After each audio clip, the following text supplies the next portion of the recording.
আসসালামু আলাইকুম, কেমন আছেন সবাই? আশা করি অবশ্যই ভালো আছেন। তো আমরা জায়গা জমি রিলেটেড পাওয়ার অফ অ্যাটর্নি, দলিল এবং খতিয়ান নিয়ে গুরুত্বপূর্ণ আপনাদের কয়টা প্রশ্ন ছিল সেগুলোর উত্তর দেওয়ার চেষ্টা করব।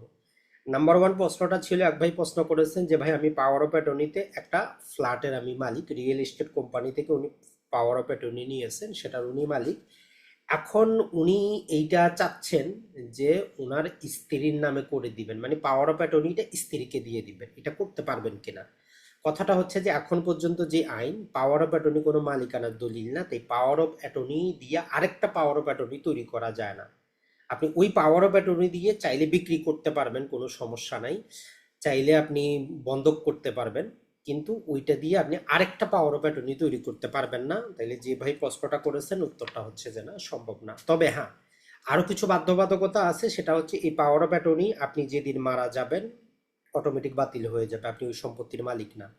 তাই সরকারি কিছু খরচ দরকার পড়লে দিয়ে হইলেও রেজিস্ট্রেশনটা করে নেন। এখন কথা হচ্ছে, আপনি যেই সম্পত্তি পাওয়ার অফ অ্যাটর্নিতে নিজে মালিক, সেটা আপনি নিজে দাতা নিজে গ্রহীতা হইতে পারবেন কিনা। কথা হচ্ছে যে আমাদের সম্পত্তি হস্তান্তর আইন 1882 মোতাবেক আপনি নিজের সম্পত্তি নিজের কাছে হস্তান্তর করতে পারেন। একই দলিলে আপনি পাওয়ার অফ অ্যাটর্নিতে দাতা হইতে পারেন, আবার একই দলিলে আপনি পাওয়ার অফ অ্যাটর্নির বদলতে গ্রহীতাও হইতে পারেন। আপনি কিনতে পারেন অথবা স্ত্রীর নামে নিয়ে নিতে পারেন। আর পাওয়ার অফ অ্যাটর্নি দিয়ে হ্যাবা করতে পারবেন না। স্ত্রীকে দিবেন হ্যাবা করে, এটা সম্ভব না। দান করবেন, সম্ভব না। উইল করবেন, সম্ভব না। ওসিয়ত করবেন, সম্ভব না। ট্রাস্ট গঠন করবেন, সম্ভব না। তাইলে পাওয়ার অফ অ্যাটর্নি দিয়ে পাঁচটা কাজ করা যাবে না, মনে রাখবেন। দ্বিতীয় যে প্রশ্নটা ছিল সেটা হচ্ছে যে আমাদের বিদেশ থেকে পাওয়ার অফ অ্যাটর্নি। তো একটা জিনিস মনে রাখবেন, যারা বাংলাদেশি নাগরিক দেশের বাইরে থাকেন তারা বাংলাদেশে আসা সম্ভব হয় না সম্পত্তি বিক্রয়ের ক্ষেত্রে। আপনি সরকারের নির্দিষ্ট ফরম্যাট আছে, দেশের বাইরে যেই কোনো সাদা কাগজে আপনি কি করতে পারেন, ওই ফরম্যাটে দলিলটা তৈরি করতে পারেন।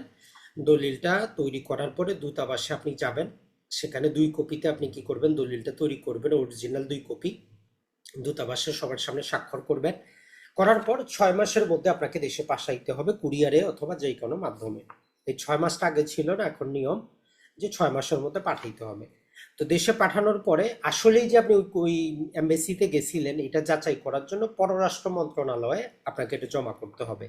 তো পররাষ্ট্র মন্ত্রণালয় যাচাই করে দেখবে, যদি দেখে যে হ্যাঁ এটা অথেন্টিক, তখন আপনাকে তারা ওইটা দিয়ে দিবে। এরপরে আপনার দায়িত্ব, যেহেতু এটা সাদা কাগজে লেখা হয়েছে, এখন আপনাকে যাইতে হবে ডিসি অফিসে, আপনার এলাকার ডিসি অফিসে গিয়ে সেখানে আপনি স্টাম্পিং করবেন, ছোট স্টাম্প লাগিয়ে দিবে 1800 দলিলের প্রকার বেতন অনুযায়ী 2000 টাকার স্টাম্প। এরপরে যেটা হচ্ছে যে এখন আপনি চলে যাবেন সম্পত্তি যে উপজেলা অবস্থিত, সেই উপজেলা সাব রেজিস্ট্রেশন অফিসে গিয়ে আপনি সম্পত্তির দলিলটা রেজিস্ট্রেশন করবেন। তখন যিনি বিদেশে আছেন ওনার মতো করেই, যিনি ক্ষমতাটা পাইলেন, উনি সম্পত্তি বিক্রি করতে পারবেন। তো এইভাবে বিদেশ থেকেও পাওয়ার অফ অ্যাটর্নিটা দিয়ে সম্পত্তি বিক্রি করা যায়, কোনো সমস্যা কিন্তু নাই। এখন এইটা যেহেতু প্রসেস ভিত্তিক কাজ, এর জন্য সময় লাগে, খরচও পড়ে যায়। তো এই জন্য আমরা সরকারের কাছেও বলেছিলাম যাতে এটা দূতাবাসের ওয়েবসাইটে যদি দেওয়া যায়, তাহলে সেখান থেকে সরাসরি সাব রেজিস্ট্রার নিবন্ধন করে নিবে, কিছু খরচ দিয়ে দিলে সেখানে তাৎক্ষণিক, তাহলে ঝামেলাটা কিন্তু হয় না। নাহলে একজনকে পররাষ্ট্র মন্ত্রণালয়ে পাঠাও, আবার তাকে ডিসি অফিসে পাঠাও, আবার তাকে সাব রেজিস্ট্রেশন অফিসে পাঠাও, একটা ঝামেলাযুক্ত কিন্তু কাজ। 3 নম্বর যেটি প্রশ্ন, সেটা যেটা বলেছে যে খতিয়ান রিলেটেড, সাম্প্রতিক যে খতিয়ান রিলেটেড পরিবর্তনটা আসলো, খতিয়ানের ফি বর্ধিত করা হয়েছে, এখন 120 টাকা, অনলাইন কপিও। আর যেটা হচ্ছে যে এই 120 টাকার বদলতে এইটা কিন্তু অনলাইন কপিটা আপনি অন্য কোথাও ব্যবহার করতে পারবেন না। তো আমরা রিকোয়েস্ট করব যাতে এইটা অন্য কোথাও ব্যবহার করার অনুমতি দেওয়া হয়, এই অনুমতি পেলে সবার জন্য কিন্তু ভালো হবে। তাহলে এই খতিয়ানের দাম বৃদ্ধিটা সরকার বাড়াইতেই পারে, নতুন সরকার, আমরা রিকোয়েস্ট করব তারা যাতে আর দাম বৃদ্ধি না করে, যেটা করেছে নামজারি খতিয়ানের মতো অনলাইনে ব্যবহার করার সুযোগ দেয়। তো ভালো থাকবেন, সুস্থ থাকবেন। ভূমি রিলেটেড ছোটখাটো প্রশ্নগুলো নিয়ে আমরা মাঝে মধ্যে আপনাদের সামনে আসবো। আসসালামু আলাইকুম।